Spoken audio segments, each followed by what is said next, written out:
Hello, everybody. We are back. This is Media Ciphers only on 89.1 WIDR or online at widerfm.org. The next thing we want to talk about, a little bit of good news. Some of you may have heard about this already, some of you may have not. Let me tell you, the conversion therapy has officially been banned here in Michigan. And for those a little context, conversion therapy is when traditionally like kind of evangelical, homophobic parents send their kids who either have come out as gay or they suspect them as being gay to a conversion therapy camp, which it often amounts to psychological torture in order to try to make or force adolescents to be heterosexual. Governor Whitmer signed it into law, making Michigan the 22nd state to ban conversion therapy. I'm going to read a little bit from this article from Bridge, Michigan, that talks about it.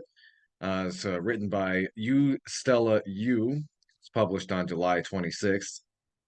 Michigan is now the 22nd state to ban mental health professionals from performing conversion therapy on minors, a practice aimed to change someone's sexual orientation or gender identity. Democratic Governor Gretchen Whitmer signed the legislation into law on Wednesday. Today, we are banning the horrific practice of conversion therapy in Michigan and ensuring this is a state where you can be who you are, Whitmer said in a Wednesday statement. About 373,000 of Michigan's 10 million residents identify as lesbian, gay, bisexual, transgender, or queer, according to a 2020 estimate by the University of California, Los Angeles Williams Institute. The ban prohibits mental health professionals from offering treatments to children to change their gender identity or sexual orientation and disallows the state from allocating funding to support the practice. The law, however, and this is important for all of us to keep in mind, the law does not ban religious institutions, such as churches and certain schools, from offering similar practices. Nationally, roughly 57,000 teenagers receive such therapy from religious or spiritual advisors, according to a 2019 study by researchers at UCLA. Advocates and Democrats cheered the decision Wednesday, arguing the law will protect and support LGBTQ youth. Experts have said conversion therapy is associated with depression and anxiety and increases the risk of suicide or self harm among LGBTQ youth, who already face a higher risk of mental health issues. Michigan is paving the way for a brighter and more inclusive future for everyone who lives, works, and visits here, said Kalamazoo's own Aaron Knott, executive director of LGBTQ advocacy group Equality Michigan, said in a Wednesday statement.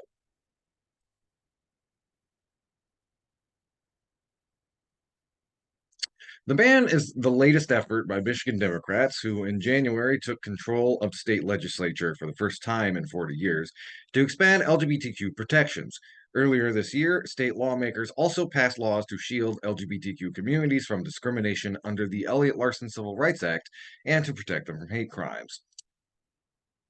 Good things happening at the legislative level, but important to keep in mind, especially, even here in Kalamazoo, we have our own religious institutions that have a kind of anti-queer line. I'm thinking of Radiant Church, if that's not, make that association uh, right away. But there will still be these private institutions that are going to try to exert their propaganda on our communities, trying to pit people against our queer neighbors. I mean, it's something that, especially in communities that have a big support network, like, say, Kalamazoo does, we need to keep an eye out for all of our relatives. If you have young relatives living in communities that are maybe not quite as welcoming to queer folks, and especially with all the propaganda going around, it's important to kind of keep tabs on them.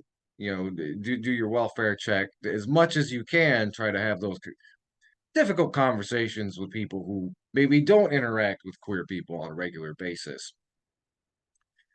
But in any case, this is at least a bit of good news, and we should be happy that at least at the state level things are going in a decent direction. So again, that was quoting extensively from a Bridge, Michigan article. It's written by Stella U. The headline was Governor Whitmer signs law to make Michigan 22nd state to ban conversion therapy. That was published on July 26th. So if you want to check that out, we will link to that in the show notes. So, I think we're going to pivot in just a second here to some kind of national labor and healthcare news. So why don't you guys keep your dialogue? We've got a lot more to talk about on the show. We're going to take just a quick little break. We come back. We're going to give you an update on what's going on with the Teamsters over at UPS. Y'all are listening to Media Ciphers only on 89.1 WIDR or online at widerfm.org. Quick reminder, you can also find us on YouTube. We're starting to upload content there again. I think most of today's episode will be because it's a little less commentary and more just kind of talking about the news. And we're also we still have the podcast, Media Ciphers Kalamazoo. You can find us on most podcasting apps. I encourage everybody to check it out. And also, shows like this grow by word of mouth. So, subscribe. I encourage everybody to subscribe, tell your friends. That's how we get more local folks listening to what we're doing. Anyway, we will be right back. This is Media Ciphers, your only source for political revolution.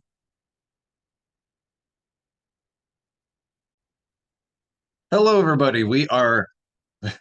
Hello, everybody. We are back. This is Media Ciphers only on 89.1 WIDR or online at widerfm.org. Just joining us, I just want to remind you we had a really good interview earlier with Ben Lando from Now Kalamazoo, talking about what's going on in Kalamazoo Public Schools, as well as some really good reporting about mental health care here in the Kalamazoo community. Coming up in just a second here, we're going to dive into kind of an update on the UPS strike. And we talked about this a little bit at the end of our last episode. It was kind of breaking news as of last Tuesday, where there was an agreement reached that alleviated the need for the strike. But I did want to dive a little bit deeper on what was actually in the contract, what's left out, and where UPS workers might be going from here. Because while there's been a lot of kind of celebration of what UPS workers were able to achieve, we also should be mindful that they did not get all of the concessions that they were asking for. And it is now kind of the ball is in the court of rank and file UPS workers on whether they're going to vote no or yes on this contract. And there has been a lot of scuttlebutt. They may in fact vote no and demand at least more of what they asked for at the outset. There's this really great article from Left Voice. I'm going to quote from it a little bit. But it was written by Tatiana Cazzarelli. It was published on the 28th. Vote no is growing among the UPS rank and file. We must support them. That's the headline. And I'm just going to read a little bit from what they're reporting here. The Teamsters undoubtedly won significant gains in this tentative contract. The two-tier system among drivers has mostly been eliminated, and Martin Luther King Jr. Day will become a paid holiday. The TA will prevent the company from forcing workers to work overtime on their days off, and newly purchased delivery trucks will have air conditioning. The 340,000 Teamsters who mobilized and organized the country won those gains. But in other areas, the contract falls short, from inadequate sub-inflationary part-time worker wages and lack of improvements in the grueling conditions of warehouse workers to the continued precarization of union jobs. There are many reasons why increasing sectors of UPS workers are saying they will vote no on this contract. Others are still undecided. And I'm going to go ahead. Again, the reporter from this article does a great job of interviewing and kind of talking to some of the workers themselves to kind of parse out some of their disagreements and concerns about voting yes on this new proposed contract as it is. More and more workers are explaining why this contract does not meet their demands. Part timers, in particular, who were at the center of negotiations in the last few weeks of bargaining, have been hung out to dry. As many workers are pointing out, this is a 5 year contract, very long contract, in an unstable economy where wage increases are already being eaten up by inflation. As a part timer who's been working over 20 years, UPS worker LB Lieb explains, where I live in a small college town in Indiana, if I go to my members with $21 when we get hired and up to $23.75, we need to see the language. The devil is in the details. They will be fairly impressed. In other areas, I don't think that's going to carry the weight. In cities, is $23.75 an hour going to cut it for folks? I don't know. Lieb is right. Adjusted for inflation, $23 an hour is simply not enough to live on. Although workers have been more explicit about the problems with the contract. Morris said, among part timers, there's a sector that is unhappy with this contract. $21 an hour does not keep up with inflation. We work in this heat under grueling conditions with only a 10-minute break. We deserve more, and we should fight for it.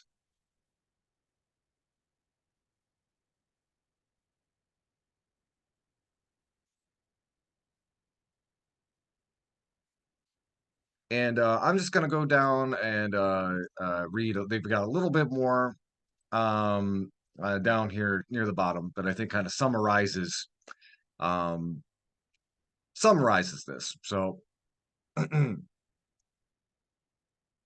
the beginning of the week, over 340,000 UPS workers were ready to go on strike to fight back against the terrible wages and working conditions imposed by UPS. Even leaders of the Democratic Party felt obliged to state their solidarity with UPS workers because that is where the power lies, in the hands of a third of a million workers who threaten not only to severely stunt an important sector of the U.S. economy, but the whole world. That is the power that the rank and file of the UPS Teamsters hold. Workers have built tremendous power over the last year working together to stand up to the boss's bullying and management's harassment to strongly proclaim no more. It is this power that got rid of most of the two-tier system among drivers. But there is another two-tier system that remains among part-time workers whose wages now cap at $23 an hour and top paid drivers who will be making over double that by the end of the contract. The hyper exploitation of part time workers is the basis of UPS's massive profits. The new contract not only fails to bridge this divide between drivers and warehouse workers, but in some ways increases the gulf between the two. It doesn't have to be this way. We must listen to the workers who are organizing a Vote No campaign, to the workers who know that they are worth more. It is essential that workers fight back against these false divisions the bosses create and take up this fight for the most exploited among UPS workers, to fight for at least $25 at the start of the contract. A Teamster spokesperson told CBS News, we pushed UPS extremely hard, as hard as we could. They had nothing else. We got it all. Let's be clear, a $21 minimum wage to work in an inferno-like warehouse is not getting it all. As socialists and supporters of a combative labor movement, we must fight all those who seek to diminish the power of UPS workers and the power of the strike. We must fight all those who seek to lower the aspirations of the working class, claiming that crumbs are the whole cake. All of us who want a fighting labor movement must stand on the side of the Vote No campaign, saying that we stand with the workers in the struggle. And again, there is more to that article, but I mostly wanted to get some pointed analysis and also, again, some words from some of the Teamsters themselves. So we need to keep an eye on how this is going to play out. And I mentioned this in my own extent as a socialist organizer, but you got to look at it two ways. One, this is inspiring. It is inspiring that, the the the extent to which they got as much in this contract as they got, that is an example of workers' power. It's the power of being able to exert our influence, to kind of threaten the strike and get concessions from the bosses. And that's very real, and we shouldn't downplay or poo-poo that. At the same time, I think what this article and some of these UPS workers are highlighting is the idea that we shouldn't necessarily settle, especially when there are these other pieces of contract that are going to kind of pit full and part-time workers against each other. And this is something that we've seen used time and time again throughout American labor history, to try to weaken and induce tension in these labor movements and organizations. So I think long term, at the very least, I think they really need to address this part-time issue very seriously. And if I were the UPS workers, I would say vote no until we get some parity between full-time workers, because that is something that the bosses can easily use later on as a wedge between those workers to try to um, basically uh, close off their solidarity. I'm saying that maybe a little bit wrong, but just a reminder: the UPS strike is averted for now, but we will be providing a lot of updates about this issue as it continues, and this kind of summer of strikes that we've been witnessing across the country. So we're gonna go ahead and take another quick little break. Y'all are listening to Media Ciphers only on 89.1 WIDR or online at widerfm.org. A quick reminder, you can find us a couple places. You can find us on YouTube. We also have the Media Ciphers Kalamazoo podcast. You can find that on most podcasting apps. And check us out on Facebook. We have other updates, sometimes funny little lefty memes that you can share with you and your friends. Anyway, we'll be right back. This is Media Ciphers, your only source for political revolution. Hello again, everybody. Y'all are listening to Media Ciphers only on 89.1 WIDR or online at widerfm.org. So our next story, we're going to pivot. This is a national story. Well, I guess the last one was too. But we're going to file this under kind of analyzing right-wing propaganda and how it works. And this is a really good article. Shout out to Nora for finding this for us. But it's kind of similar to another article we talked about a few months ago, I guess, at this point, from Mother Jones, kind of talking about as we have said on the show before, this attack on queer and trans people that we're seeing across the country did not appear out of thin air. This was a carefully calculated and planned kind of media and legislative blitz on the part of these right-wing think tanks that are sincerely queerphobic, and two, were looking strategically on how to create or at least turn the existence of trans people into this political wedge issue, which, as we have also talked about in previous weeks, has not necessarily been all that successful for them. Um, Although it certainly has kind of riled up some of the worst parts of their base. But this article that I'm about to share with you kind of goes further into talking about how getting kind of a peek behind the curtain and seeing how this prolonged assault on queer folks has been orchestrated, who's doing it and how they're doing it. It's really important. Know your enemy. That's basic rules there. So this article is from excuse me. This is from Daily Dot. It was written by Ernie Piper. It's published on July 25th. And headline is Focus Relentlessly on Under 25. Leaked chats reveal influential gender-critical groups plan to use children to push for bans on transitioning. Leaked chat logs from a community Discord server operated by the Gender Critical organization. That's fancy words for bigots. I'm sorry, just the people's like gender critical. What is that? Like, it's basically what bigots, anti-queer bigots, like to call themselves to sound not like bigots. Anyway, the gender critical organization GenSpect show that the group leverages fears about trans youth to organize opposition to transitioning for all adults. And it's like some of you may be listening and be like, "You don't say." Well, let's continue. Again, it's interesting to see how the sausage is made. Anyway, the chats reveal people around the organization using radical language as well as coordinating with right wing legislative and political efforts in the US, UK, and across the world that have attempted to stir panic and outrage over transitioning. Founded as an umbrella organization to support people with gender dysphoria, in scare quotes, GenSpec claims to be a leading organization that offers an alternative to WPATH, the World Professional Association for Transgender Health, which publishes trans healthcare standards. Its Discord, which is now invitation only, paints a different picture.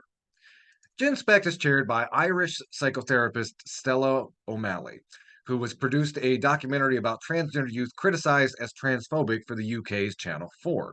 She is regularly quoted by leading UK newspapers as an expert working with children who have gender dysphoria. This almost kind of ties a little bit into the whole conversion therapy story at the beginning. It's like working with, you say, try to cure gender dysphoria by just telling you what gender you are, and if you don't like it, too bad, shut up. Anyway, GenSpec was founded in June 2021 after O'Malley made connections with a number of other gender critical counselors in another organization she co founded, Thoughtful Therapists. GenSpec's team features 14 therapists, doctors, and prominent detransitioners, and its advisory board features a roster of other gender critical figures, such as some who penned a now retracted paper about rapid onset gender dysphoria, and an author of a book about how the transgender craze is trying to seduce children. So again, a lot of it very much lines up with a lot of the groomer rhetoric and stuff we've been hearing right wing media last year or so. GISFAC's board of advisors appears to have a great deal of crossover with the Society for Evidence Based Gender Medicine, a US based organization shared that provides questionable evidence to support anti transition legislation. GenSpec's staff, and especially their advisory board members, have appeared as experts in transgender care in publications across the US, Australia, and the UK. It claims to represent thousands of people and 25 organizations. Alongside other members of GenSpec, O'Malley has tried to launder claims not backed up by evidence into Britain's National Healthcare Service consultations about trans healthcare, including the false claim that social transition and medical interventions do nothing to reduce death by suicide among trans patients. She's been recorded saying that she believes porn causes children to be trans and that her goal is to prevent 100% of youth transitions. By the way, just okay, let me check my notes here. Oh yeah. Okay. It appears trans people existed before internet porn. Would you believe that? Oh my goodness. Anyway, going down. Nowhere does this appear on the GenSpec website, as the group portrays itself to be a moderate, evidence-based coalition of concerned parents and clinicians. It explicitly states that trans people are not only welcome in their group, but that transition should be permitted. GenSpect hosts conferences with other gender critical figures and recently launched a think tank, the Killarney Group, to provide guidelines for transgender medical care as an alternative to the research based WPATH, accepted by clinicians worldwide as the standard for care. I'm going to go down just a little bit, talk a little bit about just kind of who this group is. The Discord server is advertised as a semi-vetted community forum for parents and relatives of people with gender dysphoria to share resources about transgenderism, a derogatory term adopted by the right for transgender people. So basically, like, help, my child is doing something with their gender that I don't like. That's kind of the subtext there. Inside the chat, most conversations take place on the hashtag general channel, with side channels established for different subject regions like the US, UK, New Zealand, Australia, and others. The conversations revolve around how people can stop their kids from being trans, their theories of what causes transness, how to find a conversion therapist, whether trans people are a cult, and how being trans is a mental disorder. Numerous parents share their stories of refusing to affirm their trans children and how that's driven a wedge in their relationships. Yeah, if you're going to be a bigot to your kid, I can see how that would create a wedge. Anyway,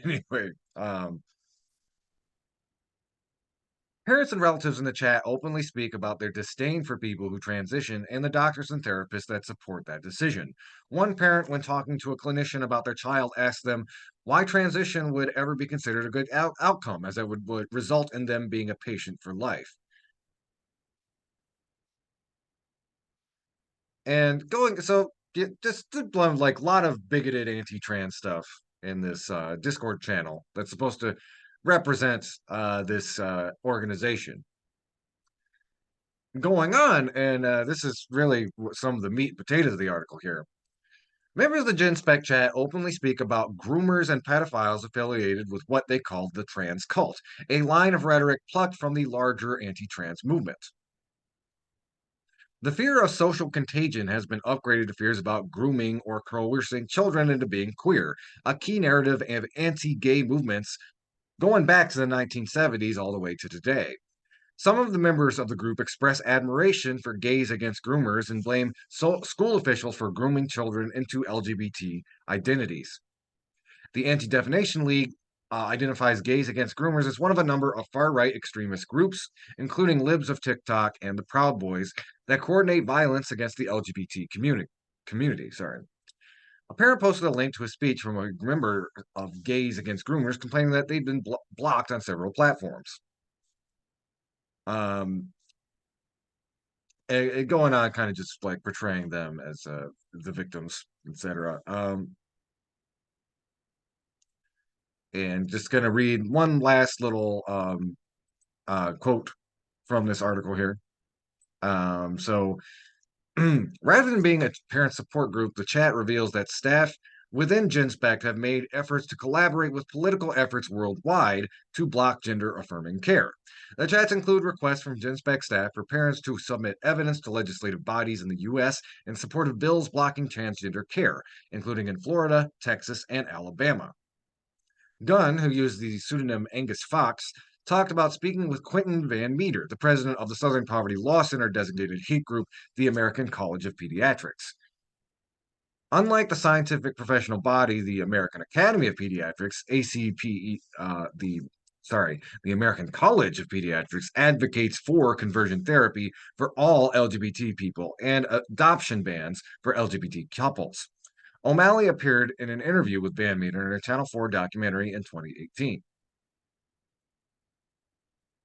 The American College of Pediatrics launders conservative political talking points as medical consensus, often contradicting the recommendations and evidence from multiple medical bodies. It also shows direct attempts to fundraise on behalf of and appear in testimony for cases brought by the Child and Parental Rights Campaign, which is also another kind of far right anti-trans group kind of couched in that, parents' rights language. They've also been shown to traffic on a lot of conspiracies. Again, everything from suggesting that trans people become trans because they watch Tumblr or porn or they watch anime.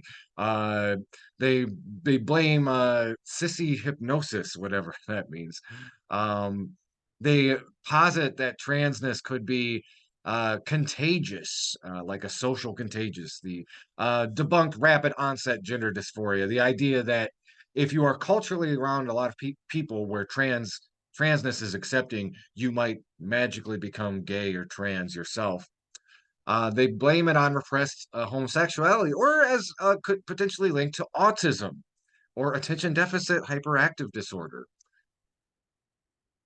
Some claim that transness is simply a fetish, which obviously makes it a little easier for them to traffic in all of their groomer and pedophilia lies.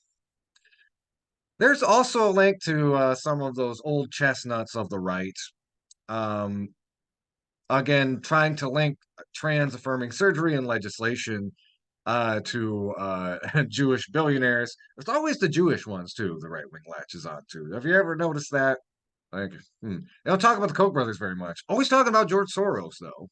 Hmm. I wonder why. Um,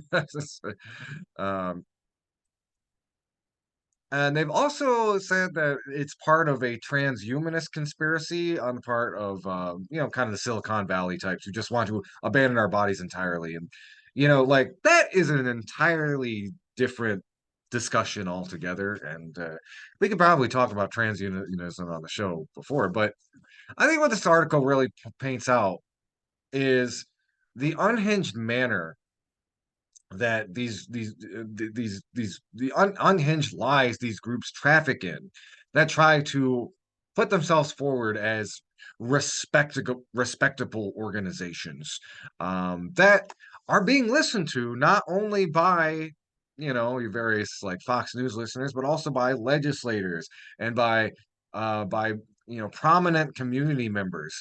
Um, and we need to pay attention, very close attention, to how these groups operate and what they actually believe as they try to exert their influence on our society. And, what's the scariest things about this article? This is a global movement.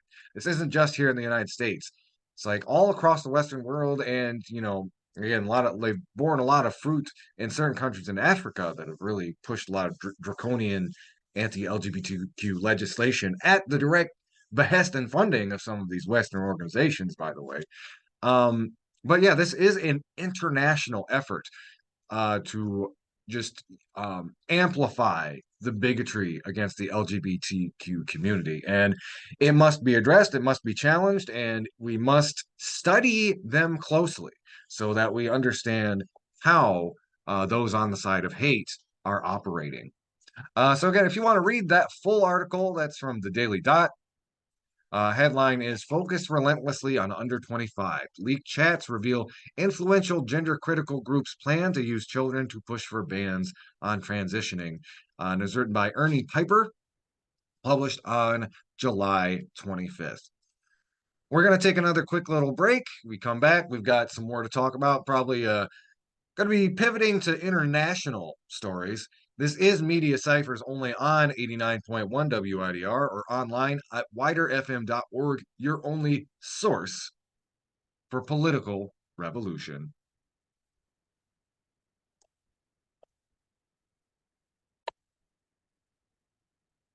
Hello, we are back.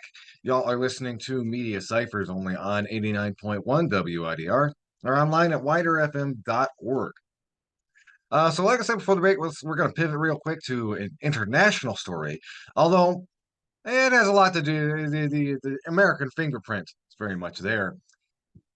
And I'll talk about what's been going on in Niger. And if you haven't been following the news, there's a lot going on. The democratically elected president over there has been overthrown in a military-backed coup. And like I said, there are some U.S. fingerprints on it. And, that is not necessarily to say that U.S. currently has the most friendly relationship with the coup government, but um, the person behind the coup, well, it's kind of that moment where your dad catches you doing something wrong. It's like, what are you doing? And it's like, where'd you learn to do that? It's like, I learned by watching you, Dad, which is to say, this guy, Brigadier General Musa Salo Barmu, was trained at Fort Benning. And I'm not sure if the article I'm going to read really touches on this, but this comes from a long line of um, some of you may be familiar with the School of the Americas, which was notorious in the 70s and 80s for training butchers, just absolute like the Contras and various other butchers that and paramilitary organizations that would go in and overthrow democratically elected governments or terrorize left-wing groups in Latin America. Um, School of America still exists, although it's under a different name now. I can't remember it off the top of my head. Probably some really like fluffy PR devised name, but yeah, he was trained here in the United States. I'm gonna read a little bit from this article about from Nick Church. This is from The Intercept. Niger coup leader joins long line of U.S. trained mutineers. Brigadier General Musa Salau Barmau, the chief of Niger's Special Operations Forces and one of the leaders of the unfolding coup in Niger, was trained by the U.S. military, The Intercept has confirmed. U.S. trained military officers have taken part in 11 coups in West Africa since 2008. And by the way, I think this is just important, important aside. We talk a lot on the show about the history of U.S. backed coups. It seems almost time. Anytime we're talking about an international story, it's important to bring that up for context. But I think it's also important to point out, like, the whole like U.S. training people to overthrow governments. This isn't just something that has happened before historically. This is something that's going on contemporaneously. Now, granted, they don't do the exact same stuff that they used to do in the 50s, 60s, 70s, 80s. They've had to get a little more savvy and more clever, some more degrees of separation between like the CIA and whatever group they have on the ground fomenting chaos. But yeah, this stuff is still very much happening to this day. The American government interfering in other countries' um, sovereignty and affairs, usually at the behest of the ruling class, big capitalists. Again, most of the time these coups happen because a country's government is not as amenable as the U.S. government would like to big corporations here, like Mobil, Exxon, etc. So going on Wednesday, Barmu, this last Wednesday, who trained at Fort Benning, Georgia, and the National Defense University in Washington, joined a junta that ousted Mohamed Bazoum, Niger's democratically elected president, according to Nigerian sources and a U.S. government official who spoke on the condition of anonymity. A U.S. official tracking the coup who spoke on the condition of anonymity confirmed Bamu's relationship with the U.S. military and said he was probably not alone. I'm not sure if we will find out that others have been involved in the U.S. engagements, he said of other members of the junta, noting that U.S. government agencies were looking into the matter. U.S. trained officers have conducted at least 6 coups in neighboring Burkina Faso and Mali since 2012. They have also been involved in recent takeovers in Gambia 2014, Guinea 2021, Mauritania in 2008, and Niger in 2023. We train to standards, the laws of war and democratic standards, said the U.S. official. These are foreign military personnel. We can't control what they do, and we have no way to stop them. Members of Niger's presidential guard surrounded the president's palace in Niamey on Wednesday and took Bazoum hostage. Bazoum and his family were doing well, the Nigerian presidency said on the platform formerly known as Twitter. Later, the account repeated what Bazoum had posted on his personal page. The hard-won achievements will be safeguarded. All Nigerians who love democracy and freedom will see to it. Neither account has posted anything further in the last 12 hours. Calling themselves the National Council for the Safeguarding of the Country, Barmu and 8 other high-ranking officers delivered a statement on Nigerian state television shortly after detaining Bazoum. The defense and security forces had decided to put an end to the regime due to the deteriorating security situation and bad governance, according to their spokesperson. Since 2012, U.S. taxpayers have spent more than $500 million in Niger, making it one of the largest security assistance programs in sub-Saharan Africa.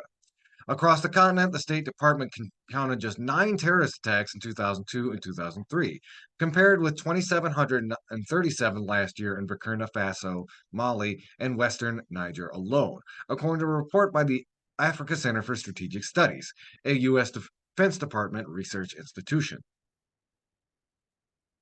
U.S. troops train, advise, and assist their Nigerian counterparts and have fought and even died there. Over the last decade, the number of U.S. military personnel deployed to Niger has jumped from just 100 to 1,016. Niger has also seen a proliferation of U.S. outposts. Barmu and Braga met last month to discuss anti terrorism policy and tactics throughout the region, according to a military news release. The Pentagon says that the U.S. partnership with Niger's army, especially its commandos, is key to countering militants.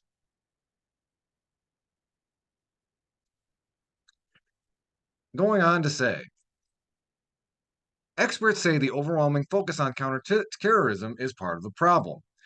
The major issues fueling conflict in Niger and the Sahel are not military in nature.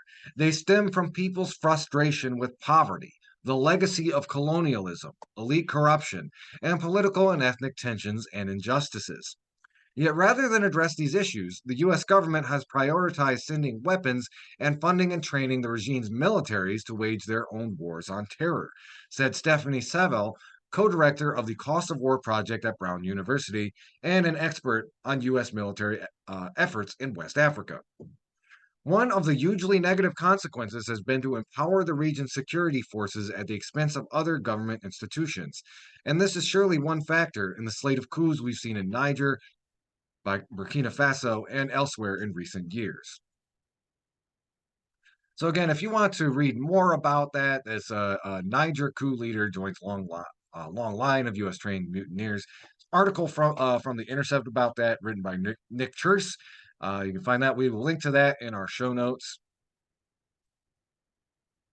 And let's just again goes to a long line of how the consequences of U.S. global imperialism have really, sometimes have unintended consequences. We train up people who overthrow their democratically elected governments. So with that, we're going to take another quick break. Y'all are listening to Media Ciphers only on 89.1 WIDR or online at widerfm.org. Also, a quick reminder, you can find our content online. We've got a Facebook page. We share all of our stuff on there. Like us if you want. We got a YouTube page and also the Media Ciphers Kalamazoo podcast, which you can find on most podcasting apps. We're gonna take a little break. We come back. Got more to talk about on the international level. This is Media Ciphers, your only source for political revolution.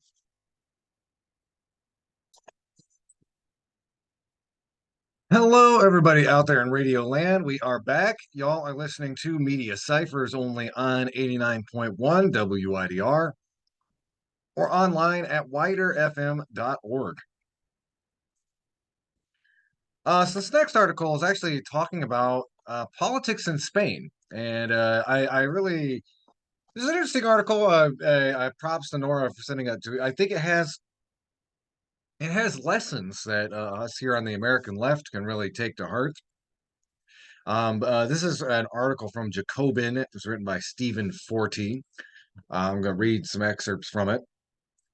Spain teaches us that we can defeat the right. Before Sunday's election, Spain looked set to be the next country with the far right in office. But the left-wing party's warnings of the reactionary threat worked, mobilizing voters to defend the gains they have made for working-class Spaniards. Spain's election results this past Sunday night brought a sigh of relief. The right-wing parties did not achieve an absolute majority, and Santiago Abascal's far-right Vox will not enter national government. This is no small feat, considering the left-wing party's defeat in local elections just 8 weeks ago and the climate of opinion created by polls predicting a right-wing tsunami.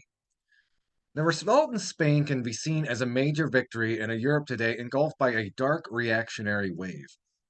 After Rome, Stockholm, and Helsinki, the conquest of Madrid was meant to be the next stage in an operation promoted by far-right Italian Premier Giorgio Meloni and the European People's Party leader Manfred Weber, who sought to create the conditions for a stable alliance between their wings of the right and the European Parliament.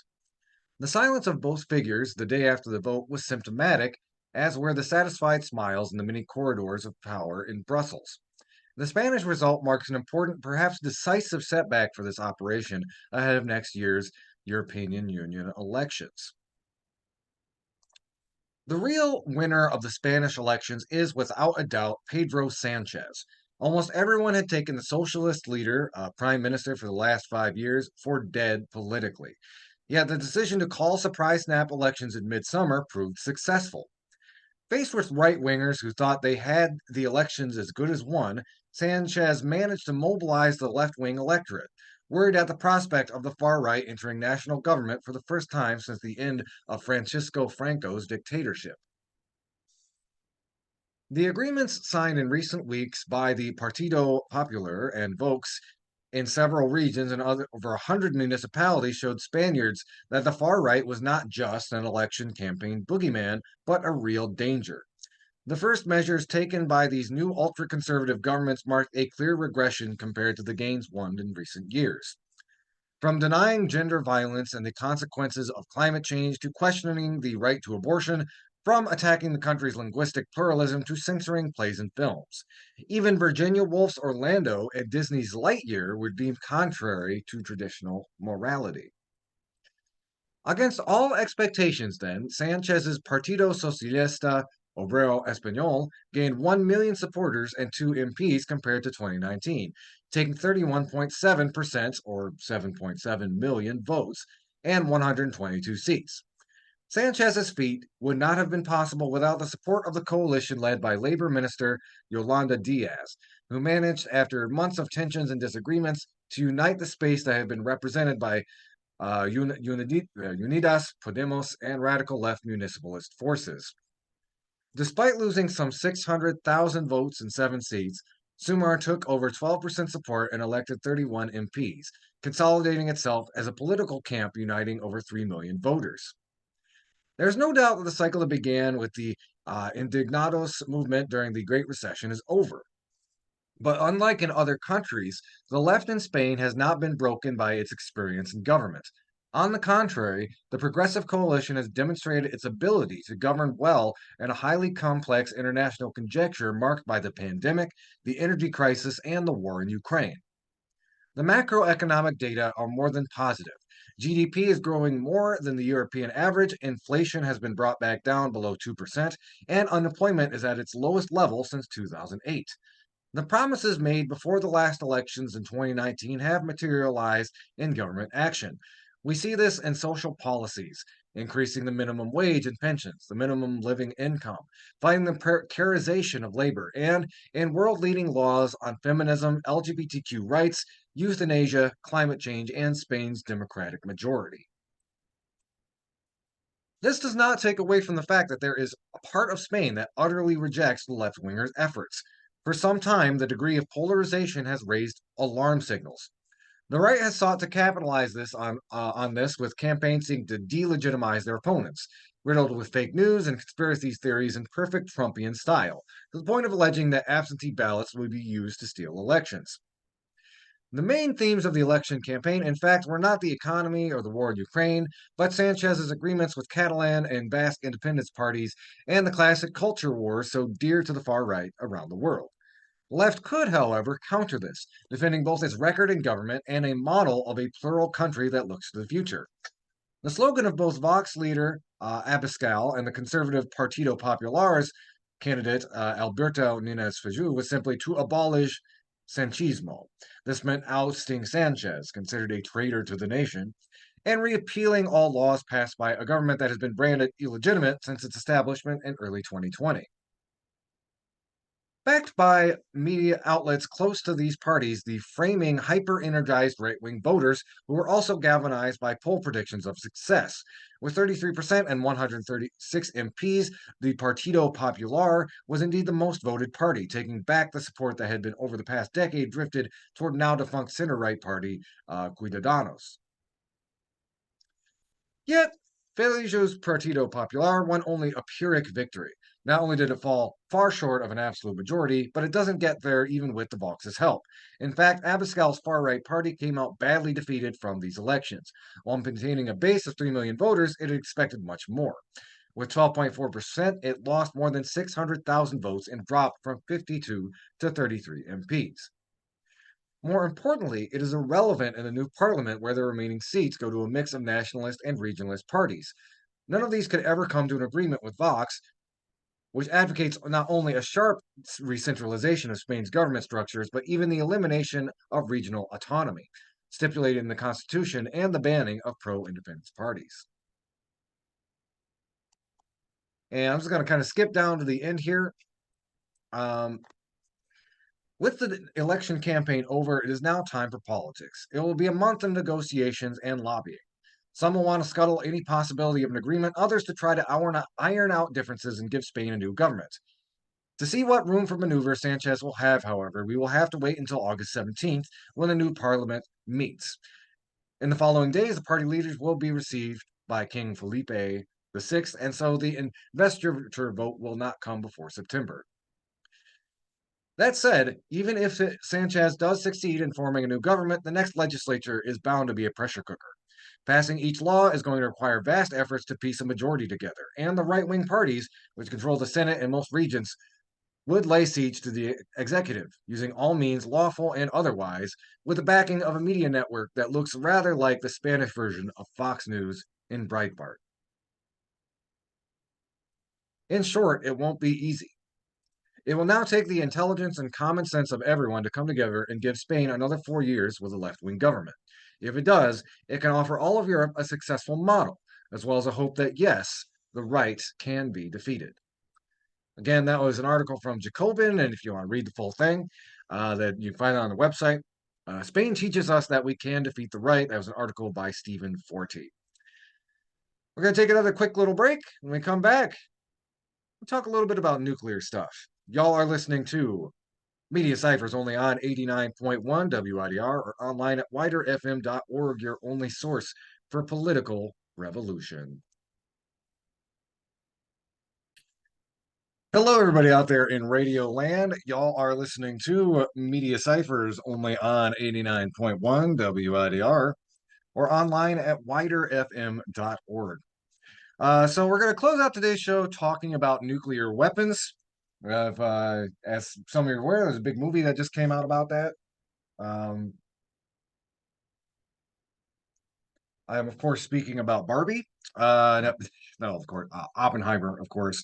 So I thought I'd take some time on the show to kind of talk about that. And I want to remind everybody that our friends over at Kalamazoo Nonviolent Opponents of War are actually going to be doing some teach-ins and other programming this month specific to nuclear weapons abolition. So we will be linking to these in the show notes. But both of these events will take place at the Unitarian Universalist Church. That's over at 10441 Shaver Road in Portage. Sunday, August 6th at 4 p.m., Harold Bowe will be facilitating a presentation. What is the truth about Hiroshima and nuclear weapons? And then Ron Kramer will be hosting a talk, 90 Seconds to Midnight, Why Nuclear Weapons Must Be Abolished. That's going to be Wednesday, August 16th at 7 p.m. Again, both of those talks are going to be over at the Unitarian Universalist Church. And in light of that, I'm going to close out today's show with an extensive reading of from an interview with Daniel Ellsberg, who many of you may know. He helped facilitate the leak of the Pentagon Papers, but he also was deeply involved in nuclear war planning. And towards the end of his life, in 2017, he released a book about it, The Doomsday Machine: Confessions of a Nuclear War Planner. I read the book shortly after it came out. I have to say, it is maybe one of the most arresting books I've ever read, just in general, but about nuclear war in particular. It's extremely eye-opening. And I think, now, nuclear weapons are kind of in the spotlight. It's important to highlight those who, were really, important anti-nuclear dissidents.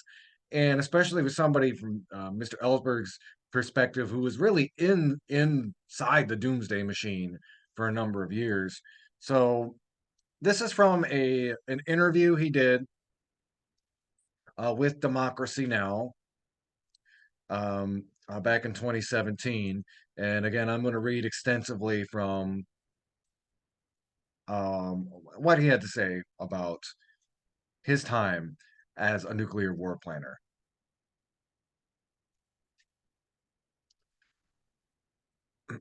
Excuse me.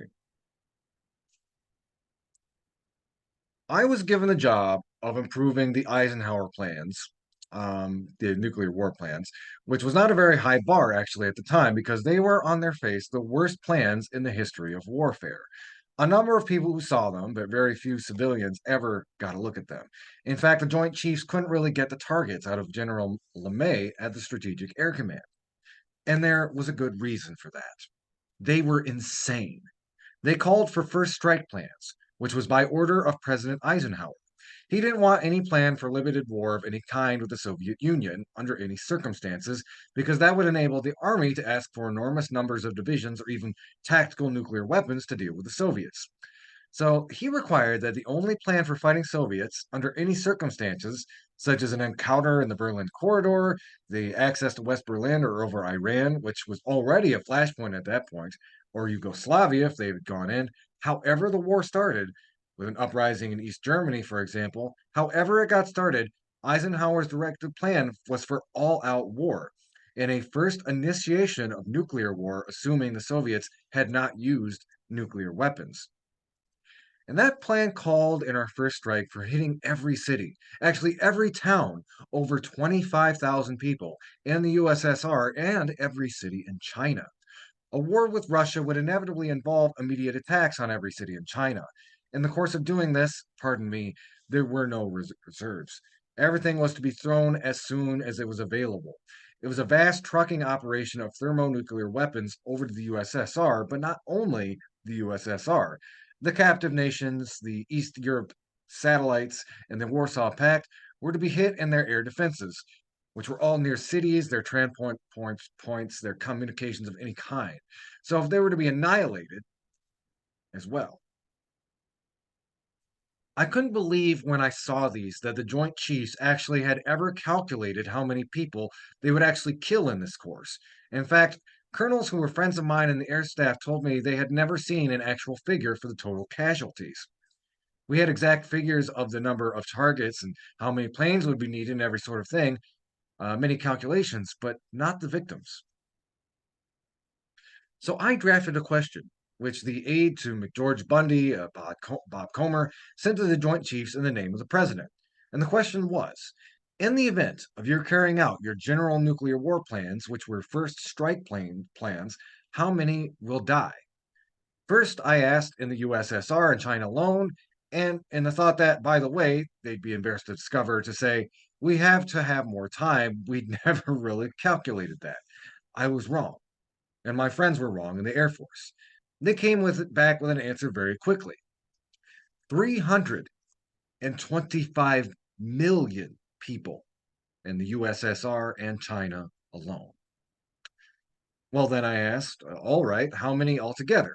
And after a few days later, they said 100 million in East Europe, the captive nations, another 100 million in West Europe, our allies from our own strikes, by fallout, depending on which way the wind blew. A third 100 million in adjoining countries, neutral countries like Austria and Finland, or Afghanistan, then, Japan, northern India, and so forth. A total of about 600 million people. That was a time, by the way, when the population of the world was 3 billion. And that was an underestimate of their casualties, about 100 holocausts. It was clear that they hadn't included, and I hadn't asked actually, what would Russian retaliation be against us and against West Europe? They were thought at that time wrongly to have hundreds of weapons against the US, but they did have hundreds of weapons against West Europe, no question.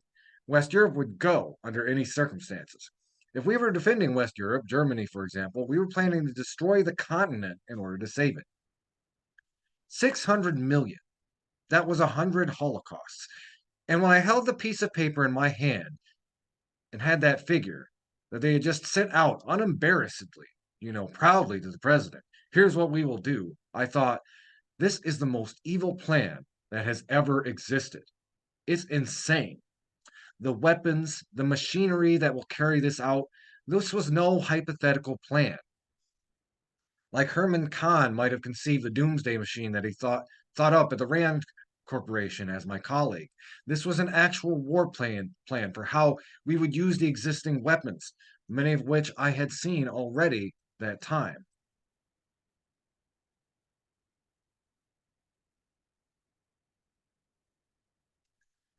Going on.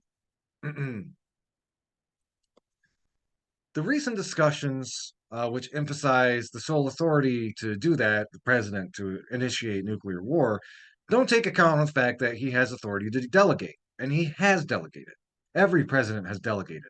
I don't know the details of what President Trump has done or since the Cold War. Every president in the Cold War, right through Carter and Reagan, had delegated, in fact, to theater commanders in case communications were cut off. This means that the idea that the president is the only one with sole power to issue an order that will be recognized an authentic authorized order is totally false. How many fingers are on the button?